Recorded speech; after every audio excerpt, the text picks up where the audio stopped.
Hello, I'm Rose Diamond, and I am the creator of Tribe in Transition. And I'd like to talk to you a little bit today about what Tribe in Transition is and how it's evolved into its current state and what I'm planning to do with it. Um, Briefly, it's a project which I call a new paradigm project or a project for creating a new culture, and it focuses on transformational learning or providing resources and skills for making the difficult transition from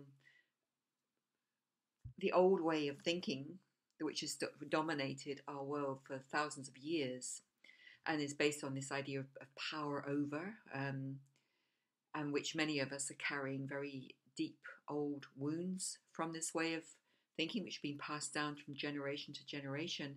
And we're moving into this new understanding that everything in life is interconnected, interdependent, and that the only way we can truly prosper is through collaboration and co-creation.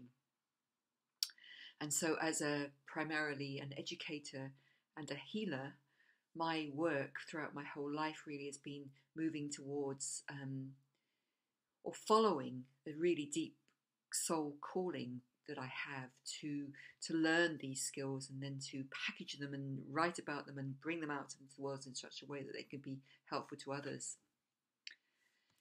And I thought today, rather than sort of reinventing the wheel, I'd like to read you a blog article that I wrote back in 2009. And at this point, Tribe in Transition was in its previous incarnation, which was A Whole New World. So myself and my dearest soul friend, Woods Elliott, had a website called A Whole New World. And I was living with him in the States. And since then, this article has become part of a little ebook I've put together called Seeds for a Whole New World. So in December 2008, Woods Elliott and I planted our stake in the ground for a whole new world by beginning our blog, The Growing Edge, and took up the challenge of committing to our soul work. In that same historic moment, the US economy was crashing and Barack Obama was elected as the first black president in America. Did this mark the cracking of an evolutionary seed, releasing new life and a new culture from latency into possibility?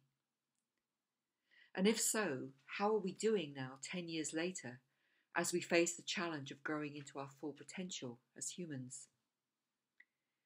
Where are we now in that process of becoming? And what skills and resources do we need to develop to ease this collective awakening? Our mission since that beginning has been to deeply inquire into and explore the opportunities, challenges and complexities posed by this time of global crisis, transition and transformation. We've been asking how we can participate fully in the growing movement of new culture makers throughout the world. And we've taken up the challenge to chronicle this time of transition from the old world to the new. The crash of the US economy in October 2008 was one of the bleakest experiences of my life. Woods and I were living together in Virginia, USA, in a town where community and heartfelt connection were hard to find. The fear was contagious as people withdrew into distrustful separation, like crabs disappearing into their shells.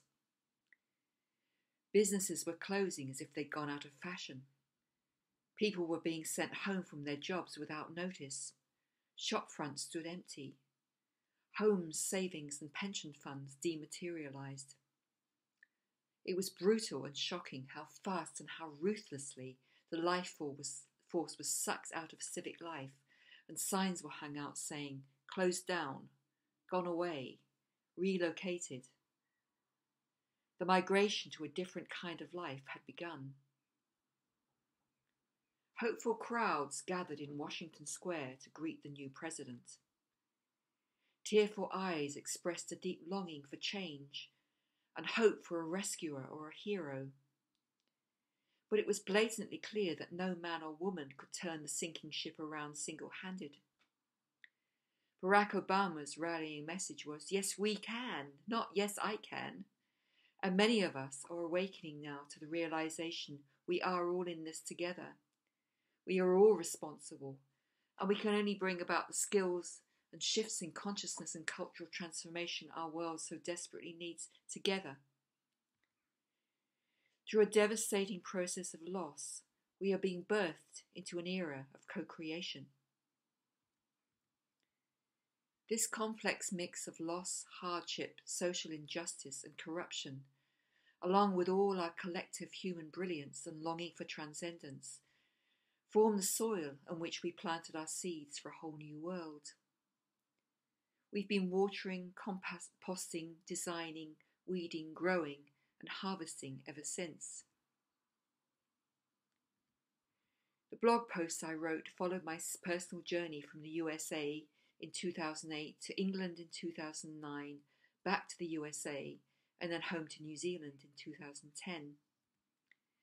This outer journey was a form of vision quest, revealing with ever more clarity my mission to empower myself as a conscious co-creator and new culture maker, and to do my best to inspire, encourage, and empower others. Living in these 3 countries in such a short period of time afforded me the opportunity to witness the changing social landscape. When I first arrived in England, people were talking politely about the credit crunch and waiting for the recession to blow over. By the time I left 6 months later, wallets and purses were getting thinner, and the reality was starting to sink in that maybe this was to be a more profound and challenging period of economic contraction. When I left England in December 2009 to return to the US, the small town of Cockermouth in the Lake District was badly flooded, and the effects of climate change were added to fears of economic collapse. Back in the USA, an explosion of uplifting entrepreneurial ventures in virtual reality created an upbeat atmosphere as conscious communities intent on social and environmental justice sprang into being. Despite the gloomy economic prospects, these opportunities for collective connection and expanded consciousness revitalize and inspire those of us who jumped on board this new ship. Woods and I resumed our soulful conversations, birthed our second blog, Magnificent Being, and launched several lively experiments in virtual community, including the exciting group visioning and discovery experience, 22 Days of Transformation. Yet this outburst of inspiration and collective awakening was happening against the backdrop of continued environmental degradation and extinction of species, war, social injustice, and sinister political corruption. Holding the creative tension between where we actually were and what is possible became a daily practice, stretching conscious evolutionaries and prompting us to reach out to find and connect with those resonating to the same harmonic. In July 2010, I made a difficult decision to return to my soul home in New Zealand. Here I found New Zealanders quietly adjusting to more straitened circumstances with a typical practical pioneering Kiwi adaptability. But even this became sorely tested when the earthquakes began to shake the very ground of being in Christchurch in September 2010. Since then, quakes and aftershocks have become a daily occurrence for people of Christchurch, with more than 11,000 quakes recorded just in a few years after the initial quake. I chose to live in Golden Bay, a small creative community of 4,000 people in the northwest corner of the South Island, a place of beauty and big skies where it's possible to hold a vision for the new. When I first arrived there in 1995, I thought I'd found a little paradise outside the craziness of the world.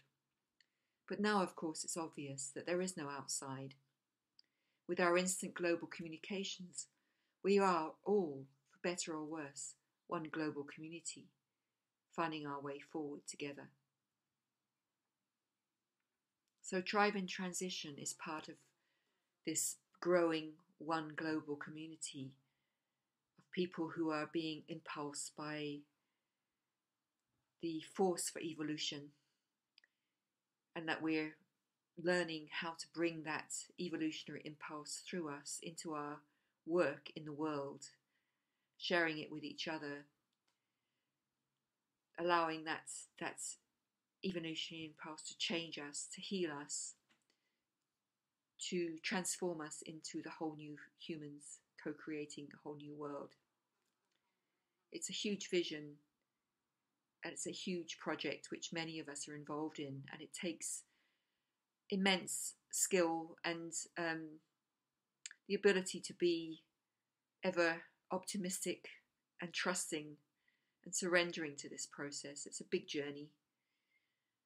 I've been on this journey now for several decades, and it's what gives my life meaning and purpose, and feel that it's a constant blessing in my life. And it's this spirit that now inspires the work of Tribe in Transition, which I'm coming back to after a period of two years of just breathing into my life, going through a period of personal loss. And I'm now coming into this time of just drawing together all the threads from a whole new world into Tribe in Transition, and intending to deliver this body of work to you through my website in the next 18 months. So I hope you will join me and join me for some of our deep discovery conversations in which we are all sharing and evolving together. Thank you for listening.